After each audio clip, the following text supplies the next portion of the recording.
താലി രചനാ സംഭാഷണം രുദ്രാരുദ്രപ്രിയ. അമ്മു ഹോസ്പിറ്റലിൽ നിന്നും വന്നിട്ട് 1 മാസം കഴിഞ്ഞു. മുഴുവനായി അല്ലെങ്കിലും അവളിപ്പോൾ കുറേയേറെ ഒക്കെയാണ്. അമ്മുവിനെ കൂട്ടാൻ രാവിലെ ദത്തനും അമ്മയും കൂടി വരുമ്പോൾ ഭവാനിയമ്മയും ദിവാകരനും കൂടി എവിടേക്കോ യാത്ര പുറപ്പെടാനുള്ള ഒരുക്കത്തിലായിരുന്നു. അമ്മുവിൻ്റെ മുഖത്ത് പഴയ പ്രസരിപ്പില്ലെങ്കിൽ പോലും അന്നത്തേക്കാൾ ഒരുപാട് മാറ്റമുണ്ട്. അല്ല, ഭവാനി ഏട്ടനും കൂടി ഇതെവിടേക്കാ രാവിലെ തന്നെ? അമ്മുവിന് വയ്യാതായിരുന്നപ്പോൾ നേർന്നതാണ് ഗുരുവായൂരിൽ 3 ദിവസത്തെ ഭജനമിരിപ്പ്.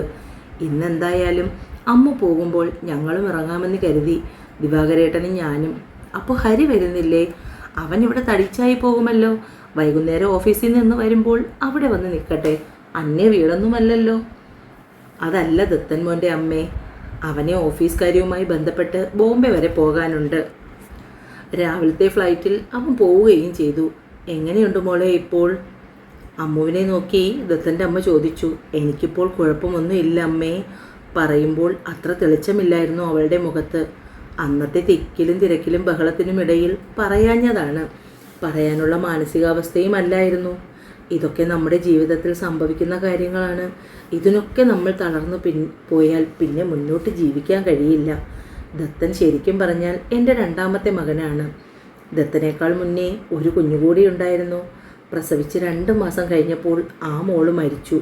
കുഞ്ഞിന് ന്യൂമോണിയ ആയിരുന്നു. അതും സഹിച്ചില്ലേ ഞാൻ. അതിനുശേഷം 2 വർഷം കുഞ്ഞുങ്ങളുണ്ടായില്ല. തളർന്നു പോകുന്ന പല അവസരങ്ങളിലും എന്നെ ദത്തൻ്റെ അച്ഛൻ ചേർത്ത് പിടിച്ച് സമാധാനപ്പെടുത്തി. അതിനുശേഷമാണ് ദത്തൻ ഉണ്ടാകുന്നത്. അവനോട് പോലും ഞങ്ങൾ ഇക്കാര്യം പറഞ്ഞിട്ടില്ല.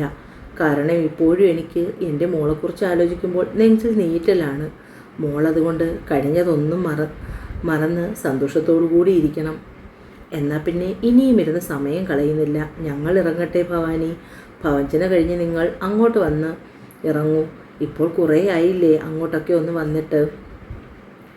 ബോംബെ ഓഫീസിലേക്ക് ആദ്യമായാണ് ഹരി ചെല്ലുന്നത്.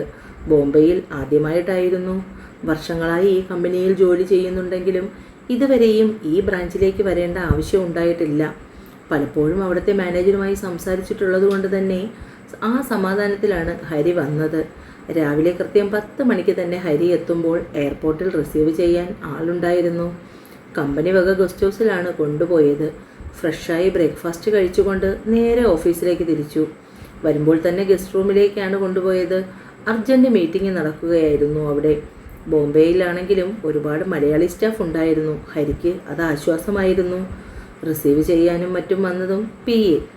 സർ, അർജൻറ്റ് മീറ്റിംഗ് ആയതുകൊണ്ടാണ് ഗസ്റ്റ് റൂമിലെത്തിയത്. അല്ലെങ്കിൽ ഇറ്റ്സ് ഓക്കെ മിസ്റ്റർ ഷൺമുഖം, ഞാനിവിടെ വെയിറ്റ് ചെയ്യാം.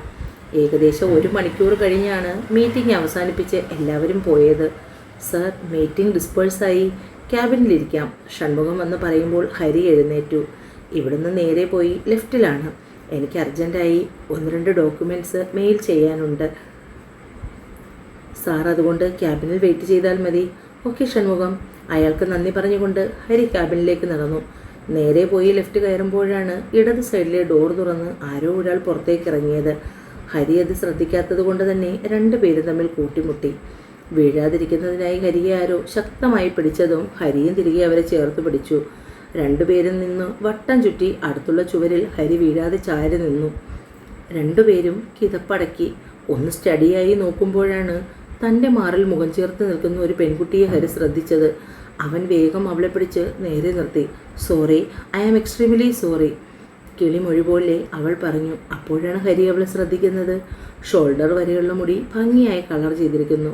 പൂച്ചക്കണ്ണുകൾ, വെളുത്ത നിറം, ലൂസ് ഷർട്ടും ജീനുമാണ് വേഷം. It's okay. 2 പേരും 2 വഴിക്ക് പോയി. ക്യാബിനിലിരിക്കുമ്പോഴും അവൻ്റെ മനസ്സ് നിറയെ അല്പം മുമ്പ് നടന്ന സംഭവങ്ങളായിരുന്നു. അവൻ്റെ നേർക്ക് നീളുന്ന ആ പൂച്ച കണ്ണുകളിൽ ഓരോന്ന് ഓർത്തുകൊണ്ടിരിക്കുമ്പോഴാണ് ക്യാബിൻ തുറന്ന് അകത്തേക്ക് ആരോ വരുന്നത് പോലെ തോന്നിയത്. പിന്തിരിഞ്ഞു നോക്കുമ്പോൾ കണ്ടു അല്പം മുമ്പ് താനുമായി കൂട്ടിയിടിച്ച ആ പെൺകുട്ടിയെ. Hi, I am Nimmi Chacko, managing director. അവൾക്ക് ഷേക്ക് ഹാൻഡ് കൊടുക്കാനായി കൈനീട്ടുമ്പോൾ ഹരിയുടെ കണ്ണുകൾ അവളുടെ പൂച്ച കണ്ണുകളിൽ തന്നെയായിരുന്നു. ഓ, ഇറ്റ്സ് യു. ഹെഡ് ഓഫീസിൽ നിന്ന് ഒരാൾ വരുന്നെന്ന് പറഞ്ഞത് ഇയാളെക്കുറിച്ചായിരുന്നോ? എന്തായാലും തമ്മിലുള്ള പരിചയപ്പെടൽ അതൊരിക്കലും മറക്കില്ല പറഞ്ഞുകൊണ്ട് അവൾ പുഞ്ചിരിച്ചു. അവളങ്ങനെ പറഞ്ഞപ്പോൾ ഹരിയുടെ ചുണ്ടിലും ചിരി വിരിഞ്ഞു. രാത്രിയിൽ ബെഡ് കുടഞ്ഞു വിരിക്കുകയായിരുന്നു രമ്യ. അപ്പോഴാണ് സിദ്ധു കയ്യിൽ ഒരു പാക്കറ്റുമായി അകത്തേക്ക് കയറി വന്നത്. വന്ന പാടെ പാക്കറ്റ് രമ്യയുടെ കയ്യിൽ വെച്ചു കൊടുത്തു. നാളെ രാവിലെ ടെസ്റ്റ് ചെയ്ത് നോക്കണം കേട്ടോ. പാക്കറ്റ് കയ്യിൽ വാങ്ങിയതും അവളുടെ മുഖം വാടി. എൻ്റെ കൊച്ചേ, നീ ഇങ്ങനെ ടെൻഷൻ അടിക്കാതെ. നാളെ രാവിലത്തെ കാര്യമല്ലേ, അതിനിപ്പോഴേ ടെൻഷൻ അടിക്കേണ്ട കാര്യമുണ്ടോ? നീ സുഖമായി കിടന്നുറങ്ങാൻ നോക്ക്, എന്നിട്ട് രാവിലെ നോക്കിയാൽ മതി. രണ്ടുപേരും കിടന്നെങ്കിലും സിദ്ധു നേരത്തെ ഉറങ്ങി. എന്നാൽ രമ്യയ്ക്ക് ഉറങ്ങാൻ കഴിഞ്ഞില്ല. തിരിഞ്ഞും മറിഞ്ഞും കിടന്ന് എപ്പോഴോ ഒന്ന് മയങ്ങി. ഇടയ്ക്കെപ്പോഴോ സിദ്ധു ഉണർന്നു നോക്കുമ്പോൾ സമയം 3 മണി കഴിഞ്ഞു. രമ്യയെ നോക്കുമ്പോൾ കാണാനില്ല. അപ്പോഴേക്കും മനസ്സിലായി വാഷ്റൂമിലായിരിക്കുമെന്ന്. ബാത്റൂമിൽ നിന്ന് 1-2 തവണ തട്ടി നോക്കിയിട്ട് അനക്കമൊന്നുമില്ല. എന്നാൽ രമ്യയുടെ ഏങ്ങിക്കരച്ചിലുകൾ കേൾക്കാം. രമ്യയെ, എടി വാതിൽ തുറക്ക്.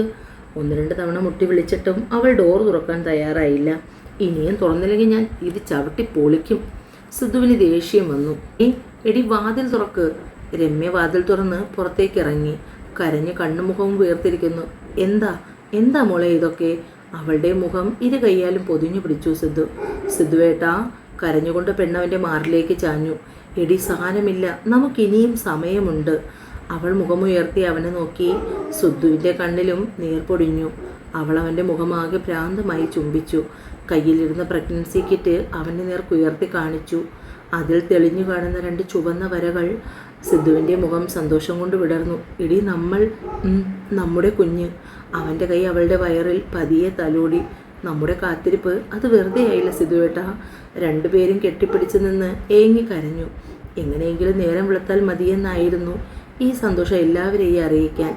രാവിലെ മാലതി എഴുന്നേറ്റ് വരുമ്പോൾ സിദ്ധുവാണ് അമ്മയോട് കാര്യം പറഞ്ഞത്. കേട്ടതും മാലതി കരയുകയായിരുന്നു. പുറത്തു പറഞ്ഞില്ലെങ്കിലും സിദ്ധുവിനും രമ്യയ്ക്കും കുഞ്ഞുണ്ടാകാത്തതിൽ അവർ ഒരുപാട് സങ്കടപ്പെട്ടിരുന്നു. അവർക്കൊരു കുഞ്ഞുണ്ടാകണമേ എന്ന് ആത്മാർത്ഥമായി ആഗ്രഹിക്കുകയും പ്രാർത്ഥിക്കുകയും ചെയ്തിരുന്നു. അമ്മായിയോടും സിദ്ധു കാര്യം പറഞ്ഞു. രാവിലെ 2 പേരും ഹോസ്പിറ്റലിൽ പോയി ഡോക്ടറെ കാണണം. അമ്മ അവരെ ചട്ടം കെട്ടി. രാവിലെ ജയൻ തിരക്കിട്ട് ഓഫീസിൽ പോകാൻ ഒരുങ്ങുവാണ്. അപ്പോഴാണ് വാഷ്റൂമിൽ അമ്മയുടെയും മോളുടെയും ബഹളം. എൻ്റെ മോളെ ഞാൻ തേക്കാം. കയ്യിലിരുന്ന ബേബി സോപ്പ് പതച്ച് ദേവി മാതുമോളെ തേപ്പിച്ചു. ഞാൻ തേച്ചുമ്മ. ആ പദം മുഴുവൻ തിരികെ ദേവിയുടെ മുഖത്ത് വെച്ച് തേക്കുന്നുണ്ട്. കൂറുമ്പി, നിന്നെ കൊണ്ട് തോറ്റു. അപ്പോഴേക്കും പെണ്ണ് കുലുങ്ങിച്ചിരിക്കും. അമ്മയുടെയും മോളുടെയും ബഹളം ഇതിന് വരെ കേൾക്കാം. ജീനുമിട്ട് ഷർട്ടിടാതെ തല തുവർത്തുവാണ് ജയൻ. മോളെ കുളിപ്പിച്ച് തലയിൽ അമ്മക്കെട്ട് കെട്ടി അവളെയും എടുത്ത് ദേവി പുറത്തിറങ്ങി. കഴിഞ്ഞോ 2 പേരുടെയും അംഗം? എൻ്റെ കുട്ടേട്ടാ, ഈ കുറുമ്പ് കൂടി വരികയാണ്. മോളെ ബെഡിൽ നിർത്തി അവൾക്കിടാനുള്ള ഡ്രസ്സ് എടുക്കാൻ തിരിയുമ്പോൾ അതാ ബെഡിൽ നിന്നിറങ്ങി കുണുങ്ങി ഓടുന്നു. മാതുമോളെ വിളിച്ചുകൊണ്ട് പിന്നാലെ ഓടാൻ തുടങ്ങിയവളെ ഇടുപ്പിലൂടെ വലിച്ച് അടുപ്പിച്ചു ജയൻ. എന്താണ് പൊന്നെ, രാവിലെ എന്നെ ഇളക്കാൻ? എന്ത്? ദേവി ചുണ്ടു കൂർപ്പിച്ചു ചോദിച്ചു. ജയൻ അവളെ ആടിമുടി ഒഴിഞ്ഞു.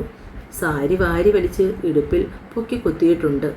മാറിടങ്ങൾക്കിടയിലൂടെ സ്ഥാനം മാറി കിടക്കുന്ന സാരി വയറിൽ വിയർപ്പ് തുള്ളികൾ പറ്റിയിരിക്കുന്നു. മുഖത്ത് അലസമായി വീണു കിടക്കുന്ന തലമുടി വിയർപ്പിൽ കുളിച്ച് മുഖത്തൊട്ടിയിരിക്കുന്നു. മേൽചുണ്ടിന് മുകളിൽ പറ്റിയിരിക്കുന്ന വിയർപ്പ് തുള്ളി നനവിൽ കുതിർന്ന ചുണ്ടും. ജയൻ അവളെ ഇരു കയ്യാലെയും വലിച്ച് നെഞ്ചിൽ ചേർത്ത് പിടിച്ചു. അവൻ്റെ നഗ്നമായ മാറിടത്തിൽ ചേർത്ത് നിന്നു. കുട്ടേട്ടാ, ഞാൻ വിയർത്ത് മുഷിഞ്ഞു നിൽക്കുക, വിട്. രാവിലെ എൻ്റെ കൺട്രോൾ കളയാനാണോ മോളെ? അവളുടെ നെറുകയിൽ നെറ്റി ചേർത്ത് വെച്ച് ജയൻ ചോദിച്ചു. അതിന് ഞാനൊന്നും ചെയ്തില്ലല്ലോ കുട്ടേട്ടാ. ചെയ്തില്ലേ? ഇങ്ങനെ എൻ്റെ മുന്നിൽ നിന്നാൽ ഞാൻ എങ്ങനെയാണ് മോളെ വെറുതെ ഇരിക്കുന്നത്? അവളുടെ ചുണ്ടിൽ ചുണ്ട് ചേർത്ത് മേൽചുണ്ടും കീഴ്ചുണ്ടും മാറി മാറി നുണഞ്ഞു. അവളുടെ വയറിലൂടെ വിരലോടിച്ചു. ആദ്യമൊക്കെ എതിർപ്പ് പ്രകടിപ്പിച്ച ദേവി പിന്നെ ജയൻ്റെ പ്രവൃത്തി ആസ്വദിച്ചുകൊണ്ട് അവൻ്റെ ചുണ്ട് നുണഞ്ഞു. ജയനവളുടെ ചുണ്ടിൽ നിന്നും മാറി മാറിന് കുറുകെ കിടന്ന സാരി മാറ്റി മാറിൽ മുഖം അമർത്തി വെച്ചു. കുട്ടേട്ടാ വേണ്ട മോള്. ജയൻ വേഗം മുറിയുടെ വാതിൽ ചാരി ലോക്കിട്ടു. അവൾ ഇപ്പോഴൊന്നും അമ്മയുടെ അടുത്തുനിന്ന് വരില്ല, അതറിയില്ലേ? അമ്മമ്മയും മോളും കൂടി ഒരുങ്ങിക്കോളും. അതുവരെ നമുക്ക് സ്നേഹിക്കാം. ഇതിനൊന്നും ഒരു സമയവും കാലവും ഇല്ലേ? അവളെയും എടുത്ത് ബെഡിലേക്ക് വീണു ജയൻ. ഇതെന്താ കുട്ടേട്ടാ കാണിക്കുന്നേ? ഇന്നലെ രാത്രിയിൽ കുന്തി മറിഞ്ഞത് പോരെ? നീ ഓരോ ദിവസവും എന്നെ മോഹിപ്പിച്ചുകൊണ്ടിരിക്കുന്നു പെണ്ണെ. നിന്നിൽ ഞാൻ അടിമപ്പെട്ടു പോകുക. നിന്നെ എത്ര അറിഞ്ഞിട്ടും എനിക്ക് മതിയാകുന്നില്ലടി. അവളുടെ സാരി അഴിച്ചു മാറ്റി ബ്ലൗസും പാവാടയും ഇട്ട് കിടക്കുന്ന പെണ്ണിൻ്റെ ഉടലിലാകെ കണ്ണുകൊണ്ടൊഴിഞ്ഞു. ഇങ്ങനെ നോക്കല്ലേ കുട്ടേട്ടാ പ്ലീസ്. അവളുടെ ബ്ലൗസ് അഴിച്ചു മാറ്റി മാറിൽ മുഖം പൂർത്തി. ഇരുമാറിലും മാറി മാറി ഉമ്മ വെച്ചു. ജയൻ്റെ ചുംബനം തീർക്കുന്ന ആലസ്യത്തിൽ ദേവി തളർന്നു. അവൻ്റെ മുടിയിൽ കൊഴുത്തു പിടിച്ചു. ചുണ്ടിൻ്റെ സ്ഥാനം മാറിയതും ദേവി ഞരങ്ങി. അവരുടെ ശീൽക്കാരം റൂമിൽ മുഴങ്ങി. അച്ഛേ. മുറിക്ക് പുറത്ത് മാതുമോളുടെ ഒച്ച കേട്ടതും ദേവി അഴിഞ്ഞുലഞ്ഞ വസ്ത്രവും വാരിപ്പിടിച്ച് എഴുന്നേറ്റ് വാഷ്റൂമിലേക്ക് കയറി. ജയൻ മുഖം കഴുകി തുടച്ച് ഡോർ തുറന്നു. അച്ഛേ, അമ്മ. ദേവിയെ റൂമിൽ കാണാഞ്ഞ് കുഞ്ഞി മാതു മുഖം ചൊളിച്ചു. അമ്മ കുളിക്കുവാ മുത്തേ. ദേവി കുളിഞ്ഞു കഴിഞ്ഞു വരുമ്പോൾ ജയൻ അവളെ നോക്കിയതും പെണ്ണ് കണ്ണുരുട്ടി. കുഞ്ഞിനെ റെഡിയാക്കി ഡേ കെയറിൽ രണ്ടുപേരും കൂടി കൊണ്ടുവിട്ടു. ജയന് കഴിക്കാൻ ഫുഡ് എടുത്ത് വെച്ച് ദേവി റൂമിലേക്ക് വരുമ്പോൾ ജയൻ ഫോണിൽ ആരോടോ സംസാരിക്കുന്നു. അവളെ കണ്ടതും ഇടം കൈയാൽ ചേർത്ത് പിടിച്ചു. സംസാരം അവസാനിപ്പിച്ച് അവളുടെ നേർക്ക് തിരിഞ്ഞു. കുട്ടിയുടെ ഓഫീസിൽ പോകുന്നില്ലേ? മോളെ വിട്ടിട്ട് വന്നിട്ടും ജയൻ പോകാനുള്ള തയ്യാറെടുപ്പ് കാണാത്തത് കൊണ്ട് ദേവി അന്വേഷിച്ചു. ഇല്ല, ഞാനിന്ന് പോകുന്നില്ല. എങ്കിൽ വാ, കഴിക്കാൻ എടുത്ത് വെച്ചിട്ടുണ്ട്. വിശപ്പുണ്ട്, പക്ഷെ അത് ഭക്ഷണം കഴിച്ചാൽ മാറില്ല. പോയേ കുട്ടേട്ട. ദേവി അവനെ തള്ളി മാറ്റി. രാവിലെ തുടങ്ങിയിട്ടുണ്ട്. ജീൻ അഴിച്ചു മാറ്റി ബോക്സർ അണിഞ്ഞ് ഷർട്ട് ഊരി മാറ്റിയിട്ട് അവളെയും എടുത്തവൻ ബെഡിലേക്ക് പറഞ്ഞു. ഇന്നെൻ്റെ പെണ്ണിന് വല്ലാത്ത ചന്തമാണ്. അവളുടെ മുഖം മുഴുവൻ ചുംബനം കൊണ്ട് മൂടി. കുട്ടേട്ട, അമ്മയുണ്ട്. മോശമല്ലേ ഈ നേരത്ത്? അമ്മ അമ്പലത്തിൽ പോയിരിക്കുകയാണ്. ഇനി അമ്പലം അടച്ചാലേ വരൂ. അതുവരെ നമുക്ക് സ്നേഹിക്കാം. എനിക്കൊരു അമ്പുമോനെ താ പെണ്ണെ. ദേവിയുടെ കവിളുകൾ ചുവന്നു. അവളുടെ കവിളുകളിൽ ചുണ്ട് ചേർത്തു ജയൻ. തുടരും.